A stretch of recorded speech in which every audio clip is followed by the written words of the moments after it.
নমস্কার বন্ধুরা, আজকে ইন্ডিয়া আবার 250 পার করেছে। ইন্ডিয়ার টোটাল স্কোর 255 রান করেছে। বিধ্বংসী ইনিংস, বিধ্বংসী ব্যাটিং। যদিও বা মাঝখানে একটা টাইম এসেছিল লাস্ট 4 ওভারের দিকে, শেষের দিকে 3খানা উইকেট এক ওভারে নিয়ে নেয় জিমি নিশাম 1 রান দিয়ে মাত্র। তো সেখানে ইন্ডিয়ার মোমেন্টাম নষ্ট হয়, বাট শেষের দিকে ফিনিশিং করলো দুবে অসাধারণ। লাস্ট ওভারে 24 রান নিল এবং প্রথম থেকে ব্যাটিং করেছে সঞ্জু স্যামসন।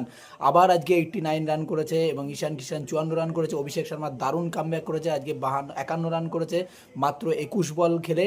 এবং ঈশান কিষান 54 রান করেছে। আর শেষ ফিনিশিং 8 বলে 26 রান করেছে হচ্ছে শিবম দুবে। দারুণ ফিনিশিং করেছে এবং ইন্ডিয়ার টোটাল স্কোর 255। নিউজিল্যান্ডকে জিততে গেলে 256 রান করতে হবে। তো দেখা যাক, এখন সব কিছু এখন ইন্ডিয়ার বোলিংয়ের হাতে।